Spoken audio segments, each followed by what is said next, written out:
절교한 친구하고는 화해하지 말아라. 로마의 격언 중에는 천성은 아무리 쫓아내도 곧바로 되돌아온다라는 말이 있다. 인간이 태어날 때 갖고 나온 고유한 성격과 개성은 절대로 바뀌지 않는다. 3살 버릇이 80까지 가는 것이 아니라 태어날 때 성격을 무덤까지 갖고 가는 것이다. 인간은 자신의 고유한 본성을 결코 잊지 못하는 법이다. 인간의 행동은 이처럼 내재적인 본능의 지배를 받는 것이므로 똑같은 상황에서 똑같은 행동을 되풀이한다. 따라서 어떤 이유로든 한번 절교한 친구와 화해하는 것은 잘못이다. 그 친구는 훗날 똑같은 상황에서 똑같은 본능을 되풀이하기 때문이다. 그때 가서 그럴 줄 몰랐다고 말하거나 배신자라고 비난해야 소용없다. 한번 잘못을 저질러 해고한 하인을 불러들이는 것도 잘못이다. 사람은 일단 이해관계가 바뀌면 태도가 달라진다. 따라서 그 사람의 성격이 파악되면 그런 줄 알고 그를 대할 필요가 있다. 그리고 그를 받아들이는 경우에는 그와 헤어졌던 이유와 함께 받아들인다는 것을 명심해야 한다. 광물학자가 광물의 표본 자료를 갖고 물질의 특성을 표기해 주는 것처럼 앞으로 우리는 사람을 대할 때 우리가 관계를 맺고 있는 이웃 사람들의 성격적 특성을 마치 광물의 본래 특성처럼 분류해 둘 필요가 있다. 그 이유는 사람의 성격은 변하지 않기 때문이다. 남의 잘못을 고치는 일은 거의 불가능한 일이다. 남의 생각이나 의견은 반박해서는 안 된다. 남을 불합리한 생각과 허망에서 벗어나게 하려는 것은 비록 구약성서에 나오는 인물처럼 969세까지 살아도 그 목적을 달성할 수 없을 것이다. 또한 남과 얘기할 때는 아무리 호의적으로 말한다 해도 상대방의 잘못을 비난해서는 안 된다. 남의 감정을 사기는 쉽지만 그 잘못을 시정하기는 매우 어렵기 때문이다. 만일 남이 차마 귀로는 들을 수 없고 전혀 이치에 닿지 않는 말을 하더라도 개입할 필요가 없다. 단지 그가 서투른 연극을 하고 있다는 것을 알고 있으면 된다. 이 세상에서 진리나 교훈을 전하려는 사람이 혹시 자기의 임무를 완수했다면 그것은 행운에 속하지만 대부분의 사람들은 그 과정에서 오해와 푸대접을 받거나 아니면 저항과 학대에 시달릴 수밖에 없다. 그러므로 자신의 의견을 남에게 납득시키려면 열을 올리지 말고 끝까지 진실하고 냉정하게 설득을 해야 한다. 자기 의견을 말하면서 열을 올리면 듣는 사람은 그의 말이 지성에서 나온 판단이라기보다는 관철하려는 의지에서 나온 것이라고 생각하기 때문에 더욱 납득하려고 들지 않을 것이다. 비밀을 고백하면 비밀의 노예가 된다. 개인적인 비밀은 깊이 숨겨 두어야 한다. 아무리 친한 친구에게도 객관적인 자기 모습만 보여주는 것이 좋다. 주관적인 입장에서는 친구도 역시 남이기 때문이다. 만일 우리가 친한 친구라고 해서 모든 비밀을 말해버리면 나중에 뜻하지 않은 피해를 받을 우려가 있다. 옛부터 과묵함을 처세술의 근본으로 삼은 것은 그 때문이다. 아라비아의 격언을 보면 생활의 지혜가 담겨 있다. 적에게 알려서 안 될 일은 친구에게도 알리지 말라. 비밀을 지키면 비밀의 주인이 되지만 비밀을 고백하면 비밀의 노예가 된다. 그리고 평화의 열매는 침묵의 나무에서 열리는 법이다. 후회는 자신을 고문하는 짓이다. 조심해서 말 위에 안장을 얹어 놓아라. 그 다음에는 대담하게 말을 몰아라라는 말은 괴테의 격언집에 나온다. 남자는 일단 일을 시작하고 최선을 다한 후에 실패를 하면 그 다음은 깨끗이 잊어야 한다. 사람의 일이란 우연과 착오가 늘 곁에 따라다닌다.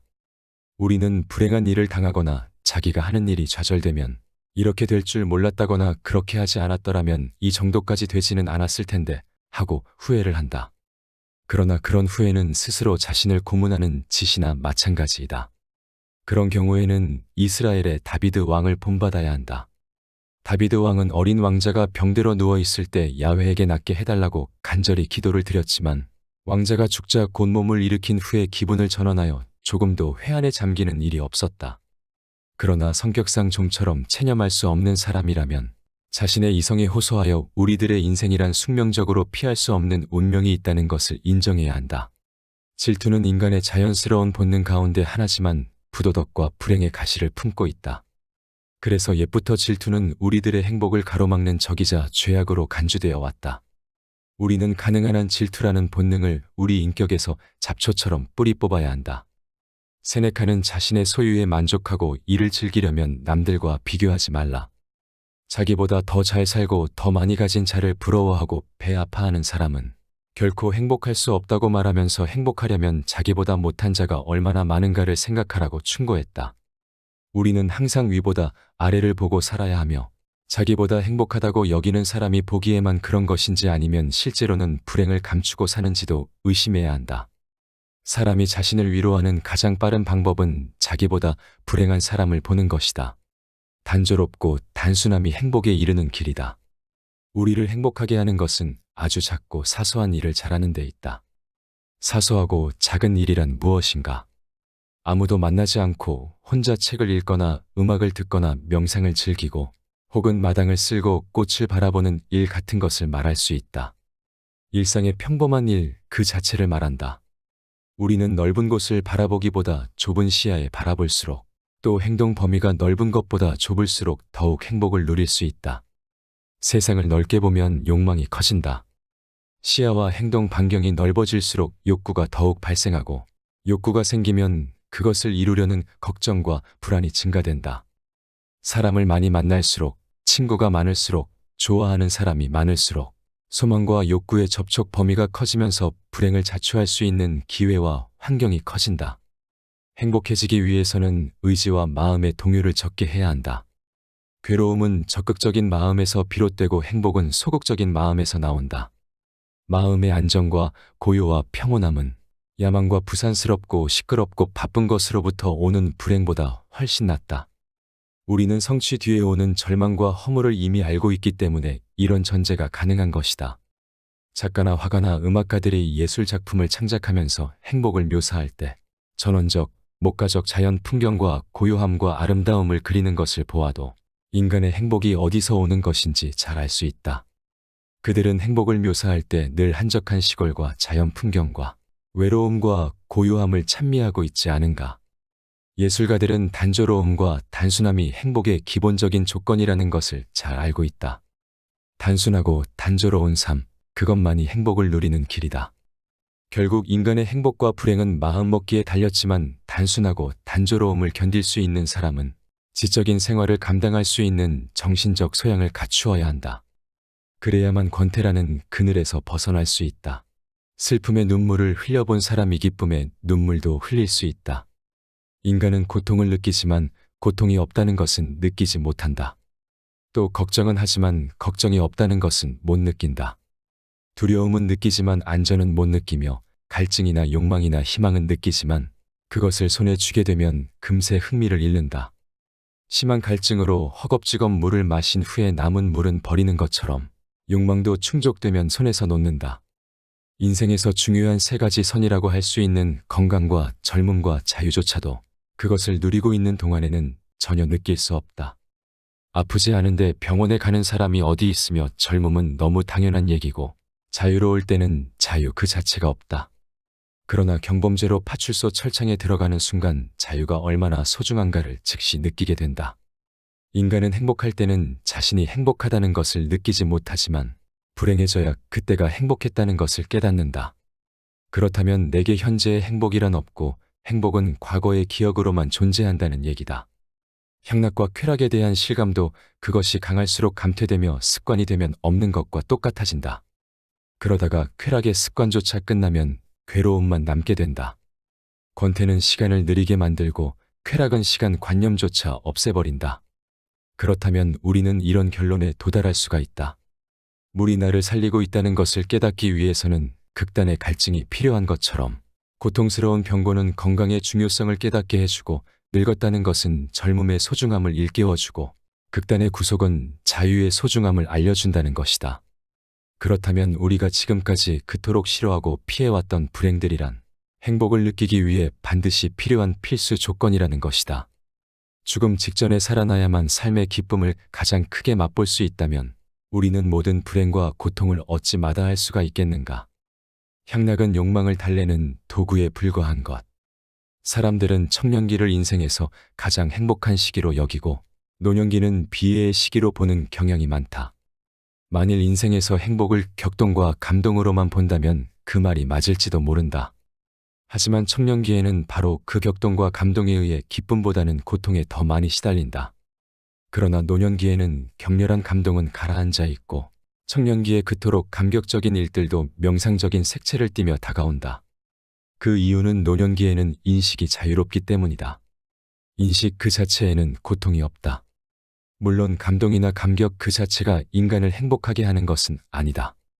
노년기가 되어 향락을 누릴 수 있는 기회가 적거나 없다고 해서 슬퍼할 필요는 없다.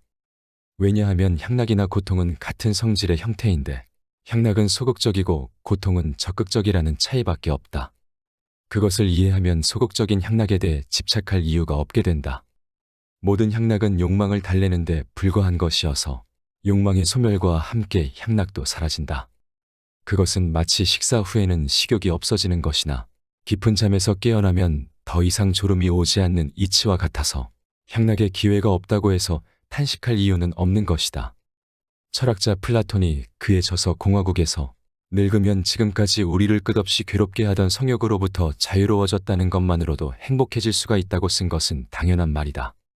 젊은 시절 한때 성욕으로 인한 참을 수 없는 충동과 격정, 무서운 광기 등 저 악마적 사념의 유혹으로부터 벗어나 완전히 이성을 회복할 수 있게 된다는 것은 행복한 일이다. 물론 청년기에는 그런 폭풍 같은 긴장의 시간들이며 우울함이나 비애가 깃들어 있어야 하고 노년기에는 평온하고 쾌활한 기분이 있어야 하는 것은 사실이다. 그 이유는 청년기에는 악마의 지배 밑에서 강제 노동을 감수해야 하므로 자유로운 시간이 쉽게 허락되지 않지만 성욕이 소멸된 후에는 생명의 핵이 소진되고 인간은 껍질만 남은 인형처럼 되어 있기 때문인지도 모른다. 고통이 없고 기쁨도 없다면 그것이 가장 행복한 상태이다. 내가 처세에 관해서 가장 큰 가르침으로 여기는 것은 철학자 아리스토텔레스의 니코마쿠스 윤리학에 나오는 다음과 같은 구절이다. 현명한 사람이 원하는 것은 쾌락이 아니라 고통이 없는 상태이다. 현명한 사람은 고통이 없기를 바랄 뿐이지 쾌락을 원하지 않는다. 예를 들어 우리 손에 작은 가시가 박혀서 몹시 심한 통증을 느끼고 있다고 해보자. 몸 전체는 건강하지만 그 점은 조금도 달갑게 여기지 않거나 전혀 관심이 없고 오직 가시에 찔린 통증에만 신경이 쏠려 다른 즐거움이나 기쁨을 도외시하고 만다. 그뿐만 아니다. 우리는 사업이 순조로운 편인데도 어느 한 가지 일이 뜻대로 안 되어 불만이 생기면 다른 일은 염두에 두지도 않는다. 우리가 피해 의식을 느끼고 괴로운 것은 이러한 마음의 작용, 즉 의지에 달려 있다. 이렇게 의지의 작용은 적극적이고 직접적이다. 아리스토텔레스의 가르침은 바로 그 점에 착안한 것으로 보인다. 우리는 쾌락과 안위를 목적으로 삼아서는 안 되며 단지 고통이 없는 평온함을 추구해야 한다. 만일 이런 처세 방법이 잘못이라면 우리는 프랑스의 작가 볼테르의 명언 행복은 한 조각의 꿈이며 고통만이 실제이다라는 말도 거짓이 되고 만다. 우리가 행복하게 산다는 것은 가능한 한 괴롭지 않게 간신히 견디면서 산다는 뜻이다. 인생은 쾌락을 누리기 위해서 사는 것이 아니라 괴로움을 어떻게 잘 견디는가를 수련하기 위해서 산다고 볼 수 있다. 그렇다면 행복도 마땅히 큰 기쁨과 쾌락을 누린 사람의 몫이 아니라 괴로움을 잘 견뎌낸 사람의 몫이 될 수밖에 없다. 만일 우리가 기쁨과 쾌락을 행복의 목표로 삼는다면 우리는 늘 자기 자신에 대한 불만과 이웃에 대한 시기와 질투로 더 큰 고통에 사로잡힐 것이다. 만일 현재 고통도 없고 권태도 없는 상태라면 당신은 지금 행복한 상태에 있다고 말할 수 있다. 그렇다면 우리는 결국 살아가면서 쾌락과 기쁨을 얻으려고 노력하지 말고 될 수 있는 한 괴로움만 없도록 노력해야 한다. 하지만 대부분의 사람들은 그렇게 하지 못하기 때문에 더욱 불행해지는 것이다. 잘 살기는 바라지도 않아 그저 아프지 않기만 바라는 거야. 우리는 생애의 초반이나 전반부에는 누구나 그렇듯이 행복에 대한 큰 갈망과 희망과 포부에 가득 차 있다. 그러나 생애의 후반부에 접어들면 다소 사람마다 차이가 있겠지만 우리가 그처럼 갈망하던 사랑이나 행복이나 야망이 한낱 망상의 산물에 불과하다는 것을 깨닫는다. 생애 후반부에서도 아직 그것을 깨닫지 못했다면 그는 여전히 생애 전반부에 살고 있거나 아니면 바보이다. 따라서 지혜로운 사람은 강렬한 쾌락보다는 다만 고통이 없기를 바랄 뿐이며 우리가 흔히 주위에서 보아온 재난이나 불행을 피할 수만 있다면 다행이라는 생각을 하게 된다. 잘 살기는 바라지도 않아 아프지 않고 살 수만 있으면 좋겠어. 당신의 입에서 그런 말이 나왔다면 당신은 이미 생애 후반부에 살고 있는 셈이다. 나 역시 젊은 시절에는 문을 두드리는 소리가 들리면 야, 뭔가 좋은 수가 있나 보다 하고 반가워했지만 나이가 들고 인생을 겪고 난 후에 문 두드리는 소리를 들으면 혹시 불길한 일이 생긴 것은 아니겠지 하고 중얼거리곤 했다.